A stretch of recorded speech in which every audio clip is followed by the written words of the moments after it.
Bonjour à toutes et à tous, bienvenue sur OTV, la chaîne d'information de la région Réunion, pour cette émission spéciale consacrée à la continuité territoriale. Plus d'un demi-million de Réunionnais ont déjà profité de cette aide mise en place en 2010. 6 ans plus tard, la région Réunion élargit cette continuité dans le sens métropole Réunion et nous allons vous présenter ces grandes lignes avec nos invités aujourd'hui sur notre plateau. Monsieur Didier Robert, vous êtes le président de la région Réunion, bonjour. Bonjour. Madame Yolande Coste, vous êtes l'élu en charge de la continuité, bonjour. Bonjour. Et monsieur Jean-Yves Nourry, vous êtes le représentant du syndicat des entreprises du voyage. Bonjour. C'est bien ça, bonjour. Monsieur le président de région, la continuité territoriale, c'était une promesse forte de votre campagne. Il était important pour vous que ce dossier soit validé au plus vite.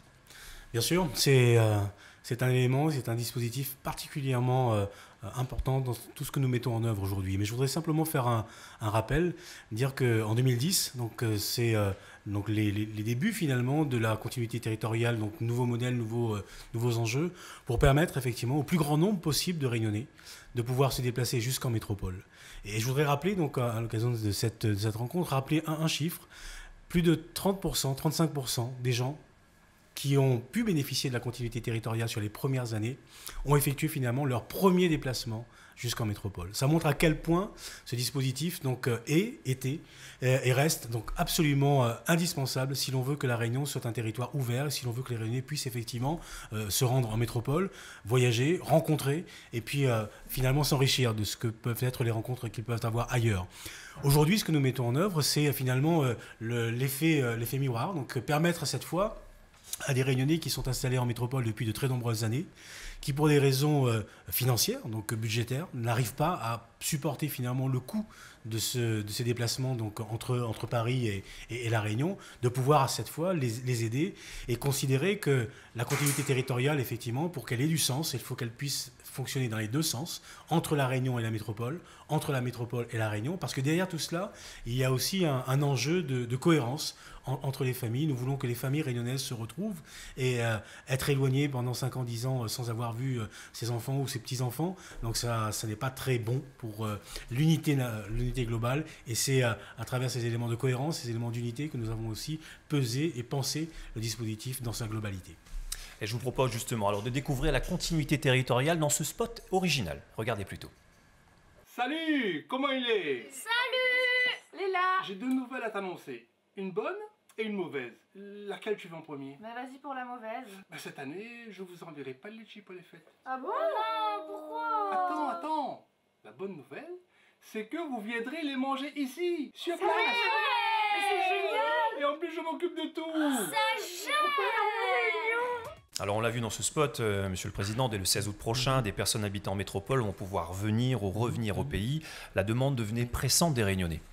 Oui, encore une fois, ce sont plusieurs dizaines de milliers de Réunionnais qui sont installés en métropole pour des raisons professionnelles et qui, encore une fois, pour des raisons budgétaires, donc n'arrivent pas à assumer donc ce coût de déplacement. Et avec le dispositif d'aide que nous mettons en place, donc à la fois qui concerne à la fois donc les familles de conditions modestes, mais également tous ceux de la classe moyenne. Donc un peu là aussi donc le même type de dispositif qui est mis en place donc ici pour les Réunionnais, donc installés dans leur île. Donc nous voulons vraiment permettre au plus grand nombre possible de pouvoir, dans les années qui viennent, donc, se déplacer le plus simplement d'une île à l'autre. La dimension de continuité territoriale fait référence aussi donc, à vraiment cette dimension donc, de liberté de circuler finalement sur l'ensemble du territoire national. Nous sommes français, nous sommes européens, et je veux pour les Réunionnais qu'ils puissent effectivement se déplacer le plus simplement possible. Juste avant votre émission, je faisais un parallèle et je faisais une petite recherche pour voir effectivement ce que coûte à un Marseillais le fait de se déplacer finalement entre Marseille et Paris. Et si vous prenez un train aujourd'hui, si un Marseillais prend un train, ça va lui coûter 58 €. Vous voyez l'écart qu'il peut y avoir effectivement avec la Réunion. Donc ce dispositif, encore une fois, est absolument indispensable si on veut apporter plus de justice et plus d'équité. Dans votre discours, on le voit, vous voyez presque comme un droit cette continuité. Est-ce que peut-on parler d'inégalité en matière de continuité par rapport à la métropole? Bien sûr, et il fallait absolument donc, combler cette inégalité, cette injustice. Et je suis particulièrement choqué que l'État, jusqu'à maintenant, que le gouvernement ait refusé finalement d'assumer sa contribution, parce que cela reste de toute évidence donc une compétence de l'État que nous avons dû, donc région Réunion, assumer seul depuis plus d'1 an et demi maintenant. Mais je continue à travailler, nous continuons à travailler avec Yolande Coste pour faire en sorte que non seulement l'État puisse revenir à la table de discussion, mais également que nous puissions aussi convaincre la Commission européenne donc, d'être partie prenante finalement à ce que nous sommes en train de construire. Parce que je le dis aussi, nous sommes sur un modèle aussi d'expérimentation, notamment en ce qui concerne aujourd'hui cette partie entre la métropole et la Réunion, qu'il y aura des évaluations qui seront faites pour permettre, là encore une fois, d'adapter et d'améliorer finalement ce dispositif au fur et à mesure. Mais je souhaite vraiment, et c'est une demande très forte que je formule et que je continuerai à formuler, que l'ensemble des partenaires publics soient autour de la table, donc Europe, État et collectivités régionales, bien sûr la collectivité régionale ici dans notre île. Voyons maintenant alors l'aspect pratique et de la continuité métropole-Réunion, notamment avec vous, Madame Yolande Coste, vous êtes l'élue donc en charge de la continuité, puisque pour bénéficier de cette aide, vous devez être né à La Réunion. Vous devez également être né d'une mère ou d'un père natif de La Réunion ou être rattaché à un foyer fiscal domicilié à La Réunion.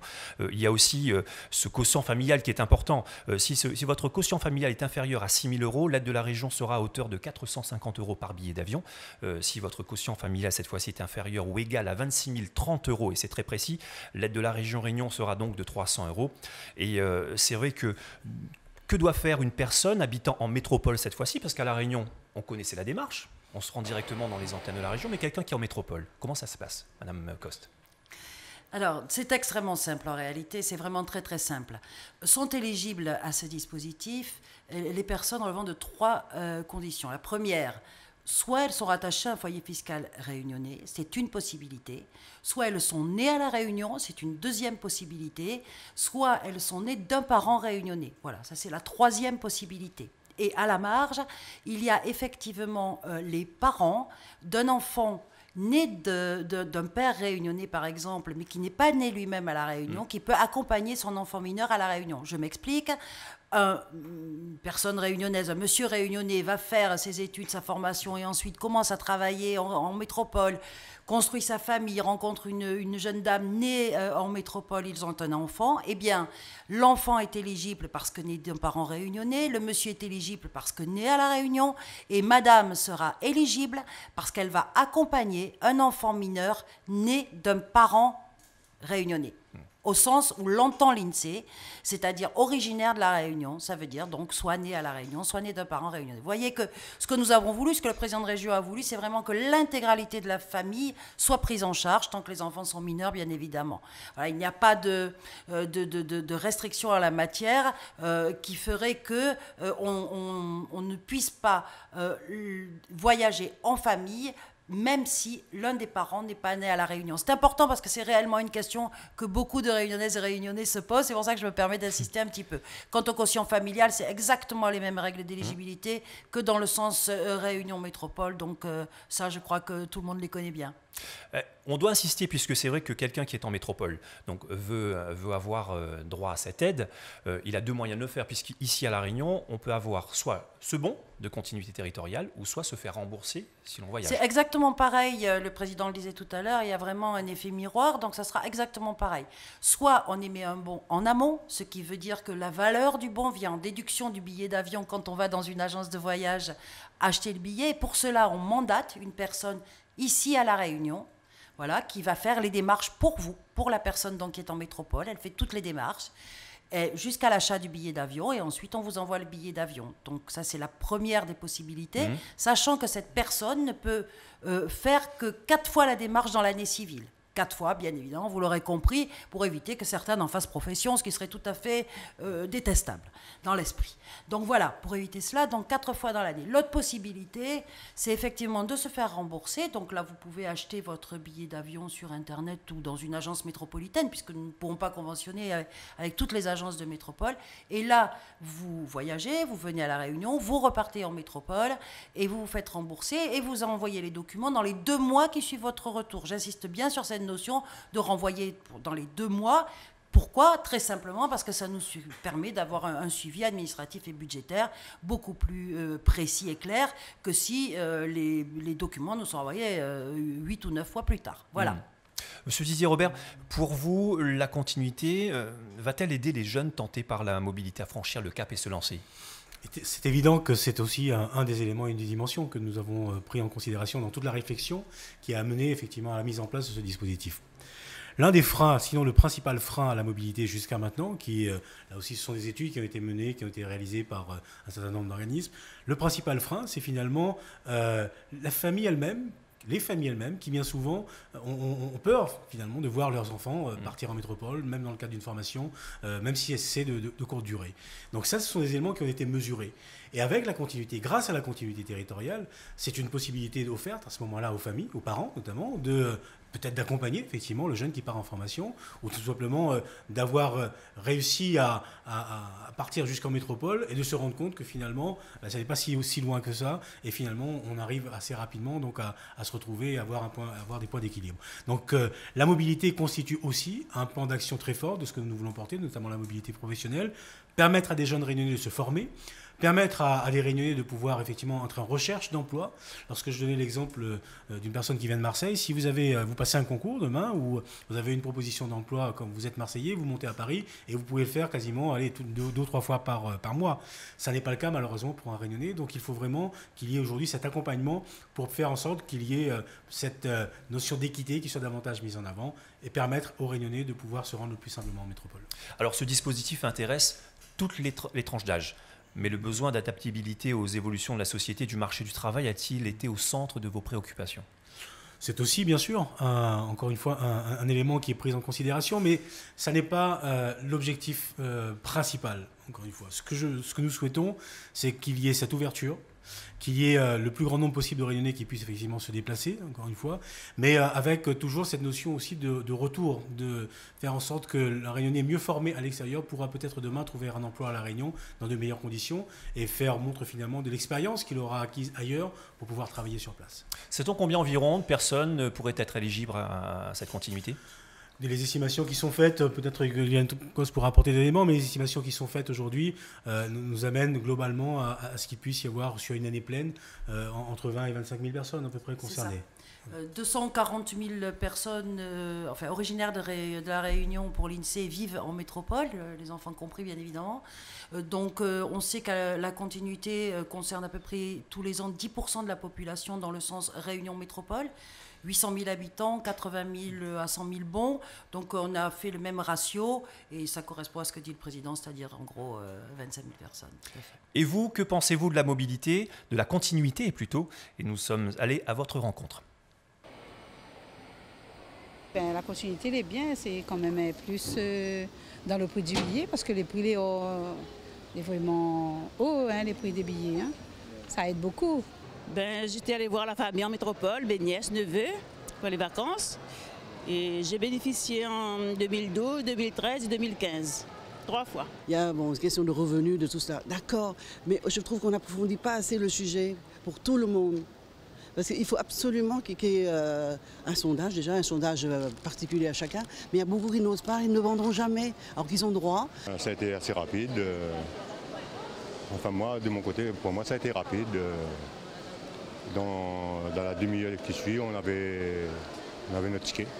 Ça m'a permis, moi, d'aller voir mon petit frère qui vient de commencer sa carrière en métropole, et donc de tisser et de garder les liens familiaux qui existent. Je vis en France et j'aimerais venir à La Réunion tout le temps, quand j'ai la possibilité.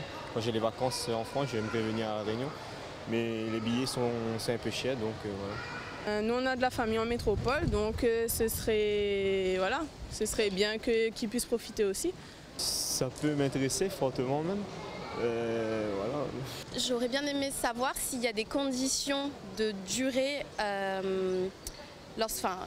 d'études, c'est-à-dire est-ce que si ça fait plus de 5 ans qu'on habite à Paris ou à Toulouse, etc., est-ce que c'est plus possible de rentrer à La Réunion ? Vous voyez ce que je veux dire ? Voilà. Est-ce qu'il y a si par exemple ça fait 5 ans qu'on n'est pas rentré et qu'on a déjà commencé à travailler, est-ce qu'on peut encore bénéficier de la continuité territoriale ? Parce que je sais qu'il y a des conditions de plafond, de durée, de revenus, etc. Et c'est quand même compliqué des fois. Madame Yolène Coste, ça vous interpelle ? Oui, l'intervention de la jeune fille qui passe en dernier, en fait, elle parle de deux choses.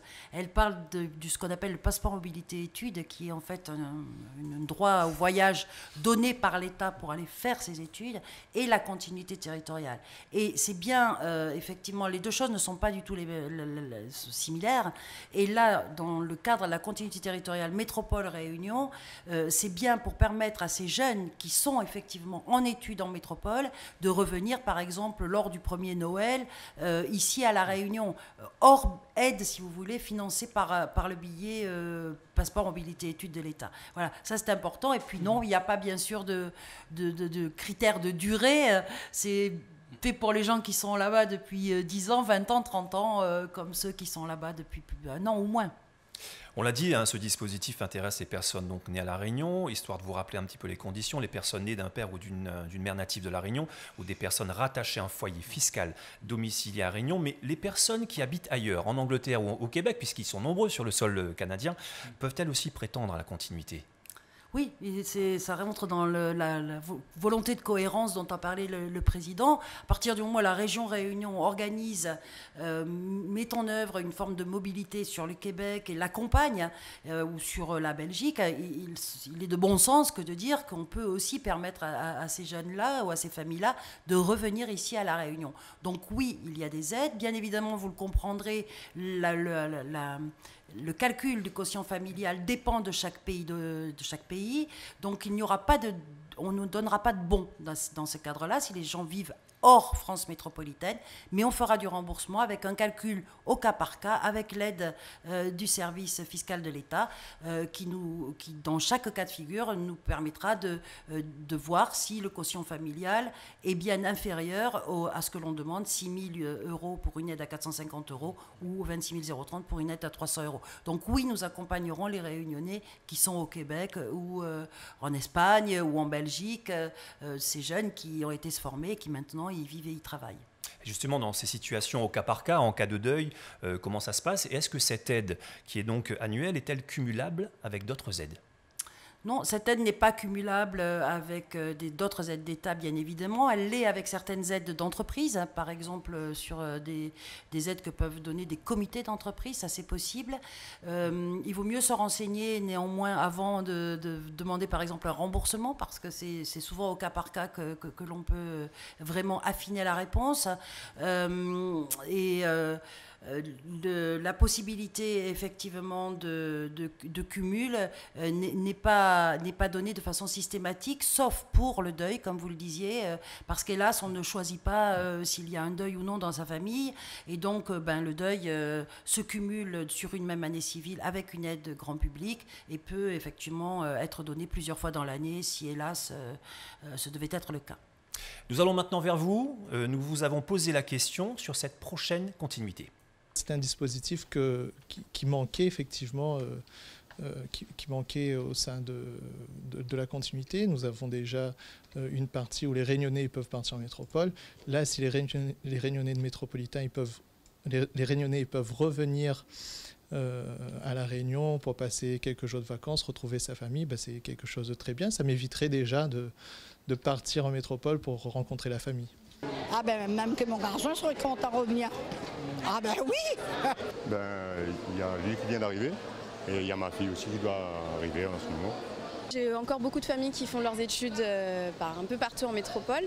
Donc du coup qu'elles puissent en bénéficier dans l'autre sens, parce que c'est que des filles, donc qu'elles puissent en bénéficier dans l'autre sens, c'est quand même une bonne chose, parce que quand on est étudiant, c'est ric-rac. J'ai entendu parler d'un dispositif retour éventuel pour les étudiants.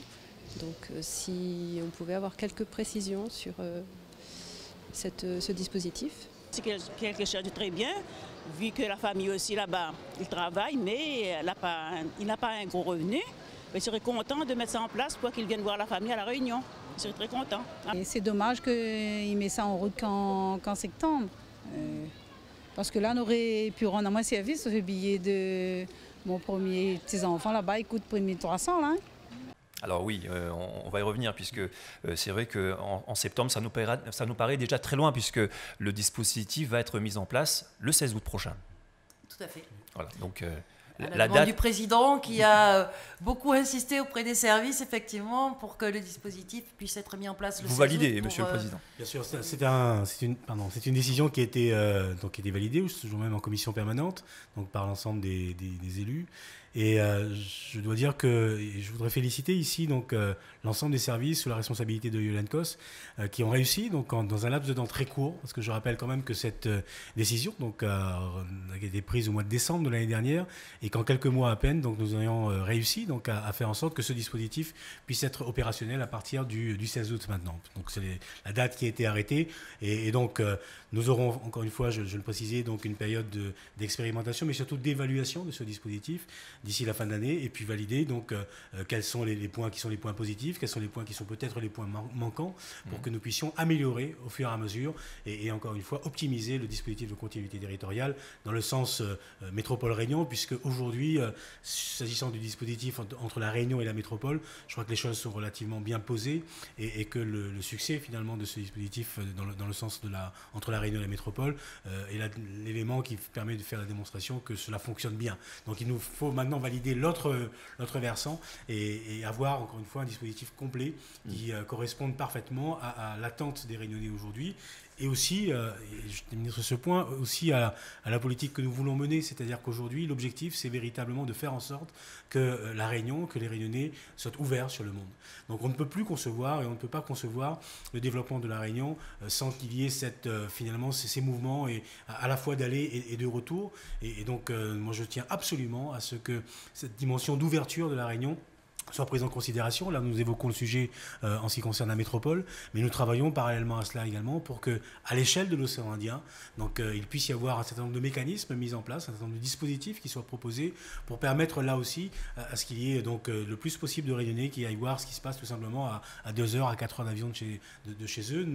J'ai besoin, je souhaite que les Réunionnais puissent effectivement se rendre plus facilement en Afrique, qu'ils puissent se rendre plus facilement en Inde ou en Chine. Donc ce sont d'autres méthodes, d'autres modèles qui seront mis en place. Mais la logique est la même, c'est-à-dire inscrire le développement de la Réunion à la fois comme territoire français et européen, donc d'où la dimension d'équité et de justice sur l'ensemble du territoire national, mais également comme un territoire ouvert sur son espace géographique immédiat, c'est-à-dire les grands pays du grand océan Indien. Et vous parliez justement de développement, qui moi rime un peu avec économie, puisqu'on parlait tout à l'heure du rôle du mandataire. Est-ce que ça a été une volonté délibérée pour vous, Madame Cos, que cette mesure profite avant tout aux entreprises réunionnaises ? Complètement, bien sûr. C'était tout à fait délibéré parce que nous estimons que nous devons effectivement, par cette mesure-là, favoriser aussi l'économie réunionnaise.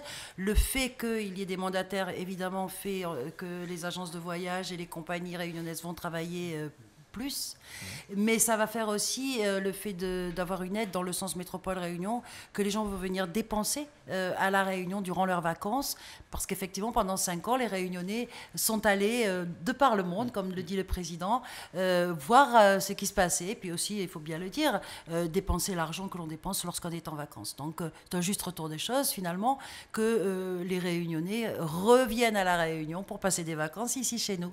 Mais oui, en ce qui concerne les agents aussi, il faut bien le dire, il serait tout à fait impossible, inimaginable de conventionner avec l'ensemble des agences françaises, donc de métropole j'entends. Donc pour toutes ces raisons-là, nous sommes extrêmement heureux de continuer à travailler avec les agences et les compagnies réunionnaises avec qui déjà nous avons une longue histoire commune, puisque nous travaillons depuis maintenant 5 ans sur la continuité dans le sens Réunion Métropole. Voilà. Monsieur Jean-Yves Noury, vous êtes le représentant du syndicat des entreprises du voyage. Que pensez-vous de l'aspect de cette mesure ? Pensez-vous que ce sera un plus pour les agences réunionnaises ? Oui, c'est évident, puisque déjà dans le sens Réunion-Paris, ça a été, on peut le dire franchement, une bouffée d'oxygène à un moment donné. Et surtout que nous avons vu apparaître une nouvelle clientèle, c'est-à-dire des gens de conditions modestes qui rêvaient de voyager et qui nous le disaient au comptoir.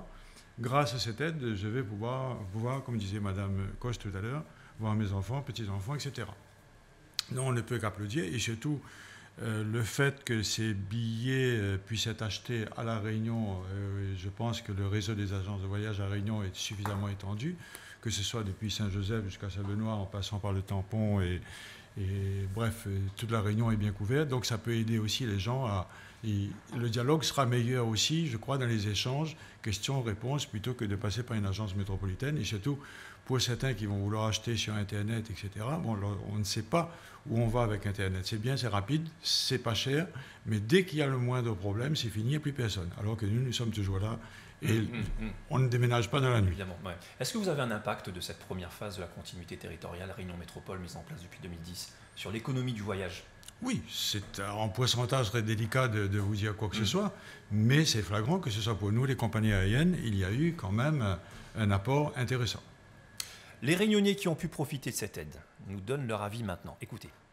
La continuité territoriale ou l'histoire d'une réussite. Depuis 2010 et la mise en place du dispositif, plus de 500 000 Réunionnais ont voyagé avec l'aide de la région. Aujourd'hui, le dispositif est largement adopté et les allers-retours en avion se multiplient au fil du temps. Nous avons sollicité la continuité territoriale à 4 reprises cette année pour 3 personnes. Une fois pour mon mari qui est parti en métropole en voyage personnel. Une autre fois, enfin 2 autres fois pour ma fille qui est partie en athlète haut niveau dans le cadre de l'UNSS et également pour ses études. Et puis pour moi en tant qu'accompagnatrice de l'étudiante. Voilà. Ben, je pense que c'est une bonne chose, j'en ai bénéficié quand je faisais mes études à Paris. Donc pour le coup, ça a un peu fonctionné pour moi comme un tremplin. Et aujourd'hui, professionnellement, tout va bien et c'est aussi grâce à ça, quoi. En tout juste 6 mois, depuis début janvier 2016, déjà près de 74 000 personnes ont eu recours à cette aide pour voyager en métropole. Vacances, visites familiales, voyages d'études, compétitions sportives, chacun a sa raison de voyager. Dans les espaces continuité dans les 4 coins de l'île, la demande ne faiblit pas, avec une forte hausse des demandes dès le mois de février. Bien souvent, quand on redémarre l'année, c'est-à-dire l'année civile, les gens, ça c'est un constat qu'on a fait, enfin ça fait 6 ans que je suis dans la continuité, c'est qu'ils ont peur qu'il n'y ait plus de bons. Donc ils ont tendance à venir tôt, c'est-à-dire février, mars, avril, ils viennent, ils foulent, ils ont peur que le côté, pour eux, ça a un quota, et si tard dans le cours d'année, il n'y aura plus. Et alors que non, c'est pas, voilà, c'est pour toute l'année, c'est pas un quota, on a un budget pour ça. Mais donc l'influence pour nous, c'est février jusqu'à juin. Et quand on observe l'âge moyen des bénéficiaires de la continuité territoriale, on observe que les 10-20 ans et les 40-50 ans arrivent en tête. Ce qui peut vouloir dire que parents et enfants partent pour certains, pour la première fois en France ensemble. Un beau voyage en famille. Et ça, je pense que ça rassure justement monsieur Jean-Yves Nourry. Comment s'est fait le rapprochement avec la région pour la mise en place de cet accompagnement, de ce plan de continuité territoriale? Façon naturelle, je dirais, puisque nous sommes des prestataires de services. Je pense qu'ils avaient besoin d'un réseau de distribution et c'est notre métier, donc on n'a pu qu'accompagner. Et je dois avouer aussi qu'au début, il y a eu des périodes de tâtonnement, je dirais, mais les équipes en place ont su régler des problèmes assez rapidement et on a pu apprécier la différence aussi par rapport à l'ancien système où on a connu quelques anicroches et c'était devenu très très pénible de travailler de cette façon-là. Maintenant, on ne peut que se féliciter du rapprochement. Les contacts sont humains. Un coup de fil, GSM, et c'est réglé, et c'est énorme pour nous. Moins de formalités. Moins de formalités. Plus de facilité. Plus de facilité et disponibilité. On l'a vu depuis 2010, Monsieur le Président, plus de 500 000 personnes ont voyagé avec le dispositif continuité depuis la mise en place de cette nouvelle phase. Peut-on redouter que les finances de la région ne suivent pas ? Non, c'est un choix que nous avons fait. C'est un choix délibéré qui est posé. Nous considérons avec l'ensemble des élus de la majorité que la continuité territoriale fait partie de ce dispositif d'égalité des chances. Et nous plaçons aujourd'hui l'égalité des chances au même titre que le développement économique. Il ne peut pas y avoir de développement économique réussi sur un territoire s'il n'y a pas une appropriation collective. Il faut que les Réunionnais se sentent concernés par ce que nous faisons. Et lorsque je plaide aujourd'hui pour l'ouverture des entreprises réunionnaises à l'export, donc il faut que tout tout le monde comprenne bien le message qui est derrière tout cela. Et pour cela, il faut encore une fois que des dispositifs tels que la continuité territoriale, que la mobilité puissent trouver leur plein élan. Et donc, nous continuerons à consacrer des moyens importants pour la continuité territoriale. Chaque année, avec le nouveau dispositif qui est mis en place à partir du 16 août, c'est en moyenne, donc les évaluations que nous faisons, c'est en moyenne de l'ordre de 40 millions d'euros que nous allons consacrer à la continuité territoriale. Et je trouve que c'est un juste retour des choses, finalement.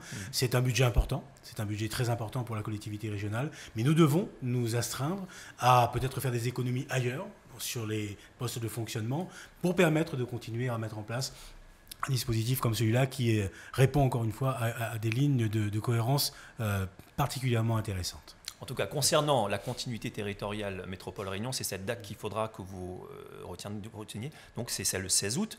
Les agences, Monsieur Nourri, sont-elles prêtes et déjà à répondre à cette forte demande? Pratiquement. Dernier réglage à faire, je crois, vendredi prochain. Et puis on démarre très rapidement. Et Mme Violette Coste, donc si les personnes qui nous regardent veulent plus d'informations sur le dispositif ou veulent dès maintenant réserver des billets, comment est-ce qu'on a procédé? Alors, ne seront remboursables, puisque tout de suite il n'y a pas de bon jusqu'au 16 août, que les billets dont l'allée Métropole Réunion a lieu après le 16 août. Déjà ça, il faut bien le comprendre, c'est très très important. Et ensuite, nous allons mettre en place le plus rapidement possible un numéro vert pour donner de l'information à compter du 16 août. Et nous allons aussi sur le site de la région mettre en lien les informations nécessaires à la constitution des dossiers. Mais l'ouverture elle-même se fera le 16 août. Voilà. C'est une date, donc voilà, le 16 août prochain. Et monsieur Didier Robert, on l'a dit en début d'émission, cette continuité territoriale donc, était une de vos promesses fortes de campagne. Voilà, c'est fait. Mais on imagine que des choix ont dû être faits, ont dû être opérés. Certains vont peut-être trouver que le dispositif ne concerne pas assez de monde. Est-ce qu'on peut imaginer un élargissement encore de cette aide ? Il y a bien sûr des contraintes et des limites budgétaires comme n'importe quelle autre collectivité auxquelles nous sommes soumis. Mais je parlais, donc à juste titre, d'une période d'expérimentation. C'est-à-dire que nous voulons vraiment faire en sorte que sur les 4 prochains mois, donc 4-5 prochains mois, jusqu'à la fin de l'année, que nous puissions évaluer de manière précise quels sont finalement les éléments manquants ou quels sont les éléments qui sont, encore une fois, donc, très positifs et qu'il va falloir encore faire progresser. Mais donc c'est à l'issue de cette période d'évaluation que nous allons pouvoir effectivement peut-être prendre d'autres décisions et voir s'il faut aller plus loin. En toute hypothèse, je pense que la base sur laquelle nous allons progresser maintenant est une base relativement intéressante parce que lorsque vous prenez en considération aujourd'hui les critères tels qu'ils ont été retenus, ce sont des critères relativement larges et si l'on se réfère au succès qu'est aujourd'hui le dispositif dans le sens Réunion Métropole, je n'ai, en ce qui me concerne en tout cas, aucun doute sur le fait que les choses vont aller très vite et vont très vite être mises en place dans de bonnes conditions. Merci à vous, Monsieur Didier Robert. Madame Violette Coste, merci. Et Monsieur Jean-Yves Nourri, merci beaucoup. Et à vous qui nous avez suivis, nous espérons que vous avez pu mieux comprendre la continuité territoriale Métropole Réunion. Alors, je vous rappelle que les conditions, vous pourrez les retrouver bien évidemment sur le site de la région, www.regionreunion.com, également dans les points d'accueil sur toute l'île. Merci d'avoir été avec nous sur OTV. Retrouvez cette émission en replay sur notre page officielle et notre chaîne YouTube.